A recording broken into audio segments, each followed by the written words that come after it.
Well, we start off this Thursday recovering from some good soaking rains that we received during the overnight period, and the rest of the work week should be fairly okay.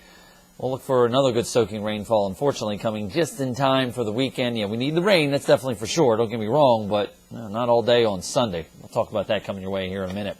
This is what I'm tracking for our Thursday here. We're going to see cloudy, cooler conditions, especially north of the Kinston-Newbern Oriental line.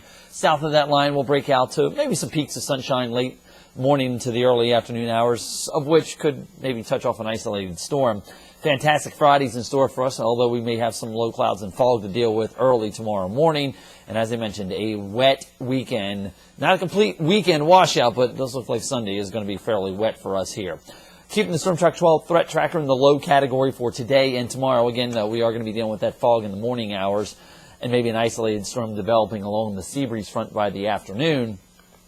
As we head into Saturday, it's going to be afternoon and evening hours that we do have the potential for some storms to come in here. Still a little uncertain as to how strong and possibly severe they could be. I'll tell you why here coming up in just a minute. Here's the rainfall over the last 12 hours, really, from about 7 or 8 o'clock last evening until about 5 or 6 o'clock this morning. About a half inch in Richlands. Look at New Bern coming in with just shy of an inch of rainfall. Hatteras so far only about a quarter of an inch, but that will change as the storm system's moving through there this morning as we speak. And Goldsboro over an inch of rainfall. So good soaking rains. Positive side is it, again, came during the overnight period.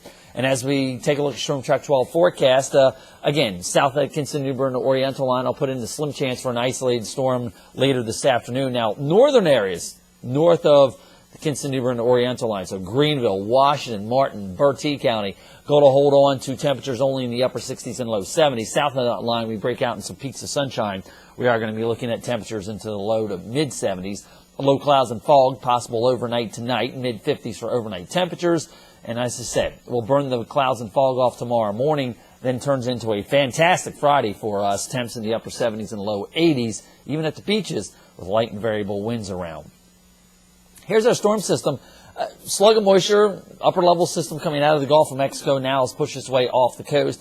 Clouds will, again, kind of thin out as we go on through the afternoon hours today, but not expecting a whole lot of clearing to develop. And then here's the ingredients for our next storm system. This is bringing an area of low pressure out of the Rockies, going to head down to the Four Corners and Gulf of Mexico area, take some upper level support, tap into that Gulf of Mexico moisture, and move eastbound. In fact, it's kind of a complex interaction of how things are going to play out here. Let's kind of dig into this here a little bit and start off by taking a look at the jet stream level here.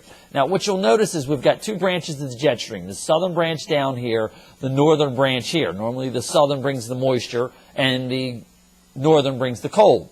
Perfect wintertime scenario if this was only February, but it's not. Here's how things play out. And it's going to be the interaction between these two branches is going to be key as far as our forecast is concerned here. Again, you can kind of see the northern branch shortwave here. The southern branch cuts way off into the Gulf of Mexico because it becomes a cut-off low-pressure system. And because of this going so far south, it doesn't get to phase or interact with the northern branch. This is the GFS model. I think it's overdoing the depth of that cutoff low going down into the Gulf of Mexico. I don't think it's going to be that strong. I think it'll cut off more so over the Tennessee Valley and then kind of phase as it comes towards the eastern United States here. But here's how the model shows it. And it shows the northern branch taking over, southern branch way too suppressed for my liking here. But again, you kind of see the full latitude trough that we are going to be dealing with here. And then again, as this model is showing you, too much energy in the north. The southern branch is going to be heard from. That phases into a cutoff low pressure system that is going to be a big, powerful upper level low. In fact, if things go the way I think it might, we may be looking at some snow from the mountains of western Virginia, West Virginia, on up into Pennsylvania and New York with this system. Again, some of the details still need to be worked out. I'm not completely happy with the solution that the models are presenting me this morning, and I'm just kind of going on what we've seen happen in the past to kind of go with this forecast here for you. But it all has to do with the phasing, and this is a typical typical wintertime scenario for us in the east here. Got to try to figure out how the storm phases as to whether we get a nor'easter or not. We've been through this dance before, that's for sure. This is what Futurecast looks like here.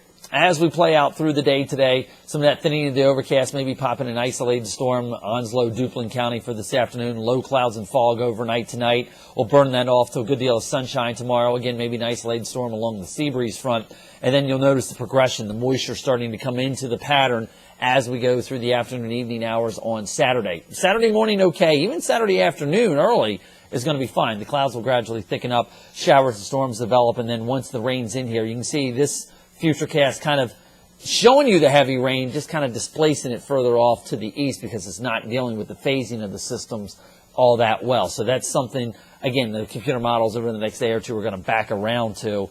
But that's something we'll continue to keep an eye on. That has a great implication as far as any possible severe weather on Saturday and just how long the system lasts into Monday. So it definitely looks like Sunday is going to be this wettest day of the weekend. Showers and storms after 4 or 5 o'clock on Saturday, pretty much a good bet. And then we'll kind of fine-tune how things play out as to how quickly the system departs out of here, how much cold air it pulls in on the backside of it for early next week. So keep it tuned right here. We'll continue to keep you updated. I'm Storm Track 12 meteorologist Les Still.